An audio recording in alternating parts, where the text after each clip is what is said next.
ভারপ্রাপ্ত চেয়ারম্যান তারেক রহমানের ৬১তম জন্মদিন উপলক্ষে আশুলিয়ার গার্মেন্টস শ্রমিক ও দুস্থ পরিবারের মাঝে উপহার সামগ্রী বিতরণ করা হয়েছে।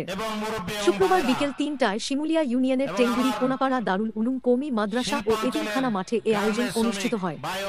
ঢাকা জেলা যুবদলের সাধারণ সম্পাদক মোহাম্মদ আইয়ুব খান প্রধান অতিথি হিসেবে উপস্থিত থেকে শ্রমজীবী নারী শ্রমিক এবং সুবিধাবঞ্চিত পরিবারের হাতে নিত্য প্রয়োজনীয় উপহার সামগ্রী তুলে দেন। অনুষ্ঠানের প্রধান অতিথি মোহাম্মদ আইয়ুব খান বলেন, তারেক রহমানের জন্মদিনকে রাজনৈতিক আনুষ্ঠানিকতার পরিবর্তে মানবিক দায়িত্ববোধ পালনের লক্ষ্যেই এ আয়োজন করা হয়েছে। এ সময় বক্তব্যে মোহাম্মদ আইয়ুব খান আরও বলেন, তারেক রহমান গণতন্ত্র, মানুষের অধিকার ও দেশপ্রেমের প্রতীক। তিনি জনগণের জন্য সংগ্রাম করে চলছেন। তার জন্মদিনে জনসেবামূলক কর্মসূচি পালন করতে পেরে আমরা গর্বিত।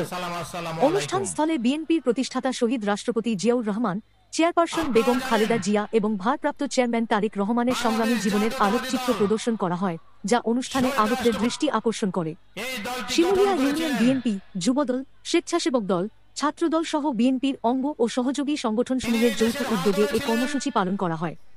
অনুষ্ঠানের শেষ দিকে বিএনপির ভারপ্রাপ্ত চেয়ারম্যান জনাব তারেক রহমানের এবং বেগম খালেদা জিয়ার সুস্থতা এবং দেশজাতির কল্যাণ কামনা করে বিশেষ মোনাজাতের মধ্য দিয়ে অনুষ্ঠানটির সমাপ্তি ঘোষণা করা হয়। এ সময় ঢাকা জেলা যুবদলের সাধারণ সম্পাদক মোহাম্মদ আইয়ুব খানের ব্যক্তিগত তহবিল থেকে প্রায় ৫,০০০ অসহায় ও শ্রমজীবীদের মাঝে উপহার সামগ্রী বিতরণ করা হয়।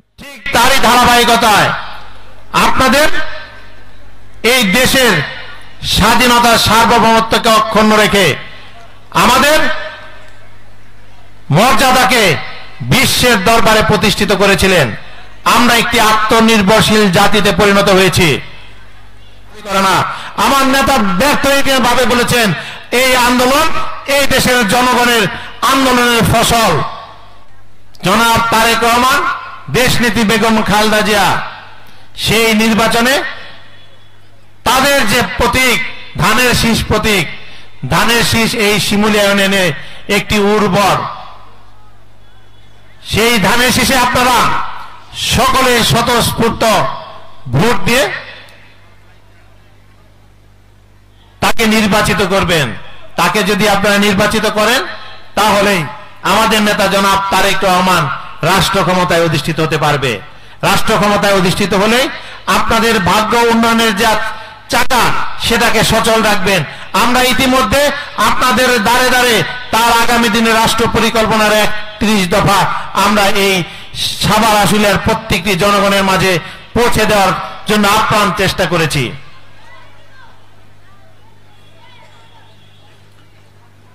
আমি আপনাদের কাছে একটি দাবি করব, একটি কথাই চাব, সেটা আমার নেতা জনাব তারেক রহমান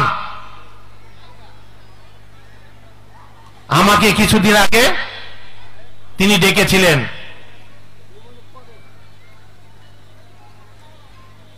তার সাথে আমার সুদীর্ঘ কথা হয়েছে।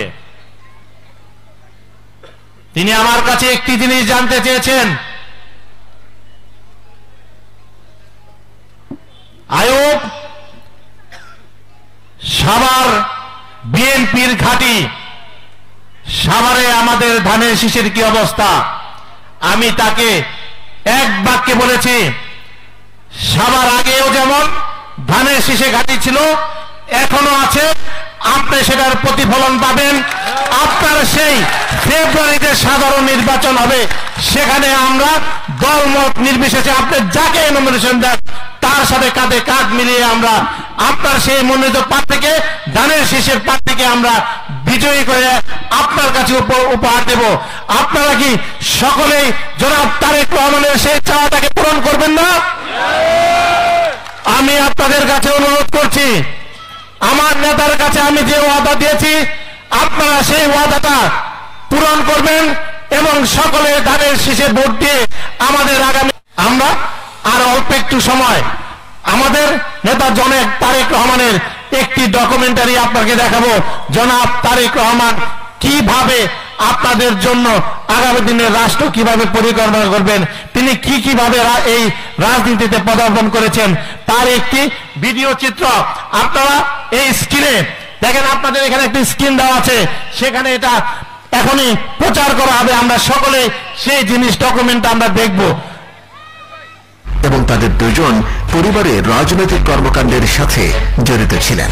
তবে কোকোর 2015 সালে অকাল মৃত্যুতে তাদের পরিবারের বিশাল শূন্যতা সৃষ্টি হয়। একটি রাজনৈতিক এবং সাংস্কৃতিক প্রভাবের মধ্যে বেড়ে ওঠা এই শিশুটি পরবর্তীতে বাংলাদেশ জাতীয়তাবাদী দলের একটি স্তম্ভ হয়ে ওঠে। শৈশবের প্রতিটি মুহূর্তে শিখেছেন দেশের প্রতি দায়বদ্ধতা, পরিবারকে ভালোবাসা এবং চ্যালেঞ্জের মুখোমুখি হওয়ার সাহস। তারেক রহমানের শৈশব থেকেই রাজনীতির জীবনের প্রতি তার গভীর প্রভাব ছিল। তবে শিক্ষা জীবনের প্রতি তার অঙ্গীকার তাকে একজন প্রজ্ঞাবান ও উচ্চ সাংস্কৃতিক দক্ষতার পূর্ণ বিকাশ ঘটে। ভবিষ্যতের ভিত্তি হিসেবে তা কাজ করে। 1984 সালে তারেক রহমান ঢাকা বিশ্ববিদ্যালয়ে ভর্তি হন। প্রথমে তিনি আইন বিভাগে পড়াশোনা শুরু করেন, সেখানে আইনের মৌলিক ধারণাগুলোর সাথে পরিচিত হন। পরবর্তীতে তিনি আন্তর্জাতিক সম্পর্ক বিভাগে স্থানান্তরিত হন। আন্তর্জাতিক রাজনীতি এবং কূটনীতির বিষয়ে গভীর জ্ঞান অর্জন করেন। বিশ্ববিদ্যালয়ে তিনি সক্রেটিস, প্লেটো, অ্যারিস্টটল নৈতিক জীবনের শুরুটা ছিল গভীর প্রভাব ও চ্যালেঞ্জের মধ্য দিয়ে। পিতা জিয়াউর রহমানের প্রতিষ্ঠিত বাংলাদেশ জাতীয়তাবাদী দলের অর্থাৎ বিএনপির বগুড়া কমিটির সদস্য হিসেবে যোগদানের মাধ্যমে তিনি রাজনৈতিক যাত্রা শুরু করেন। এই শুরুটা ছিল একদিকে সাহসী পদক্ষেপের পরিপূর্ণ, অন্যদিকে কঠোর প্রতিকূলতার মুখোমুখি হওয়া। 1986 সালে যখন স্বৈরাচারী জেনারেল এইচ.এম. এরশাদের সরকারের অধীনে একটি পাতানো নির্বাচন অনুষ্ঠিত হয়েছিল, ঠিক তখনই তারেক রহমান প্রকাশ্যে সরকারের বিরুদ্ধে স্বৈরাচার এরশাদের বিরুদ্ধে কঠিন রহমান আল্লাহ দুষ্কৃতীদের হাতে শহীদ হয়েছেন। তার ছোট ছেলে আরাফাত হোসেন কুকু ইন্তিকাল করেছেন। আল্লাহ তার সহধর্মিনী সাবেক কয়েকবার প্রধানমন্ত্রী দেশ নেত্রী আল্লাহ খালেদিয়াও অসুস্থ। আল্লাহ তার জ্যেষ্ঠ ছেলে সকলকে আল্লাহ তুমি জান্নাতের ফয়সালা করিয়া দাও।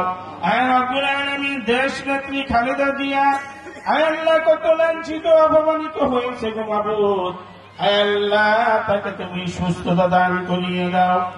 কোটি গুণ বাড়িয়ে তোমার নবী উম্মতের কান্দায়ে দো জাহানের বাদশাহ আখির নবী হযরত মুহাম্মদ মুস্তাফা সাল্লাল্লাহু আলাইহি ওয়াসাল্লামের রওজা মুবারকে পৌঁছাইয়া দাও।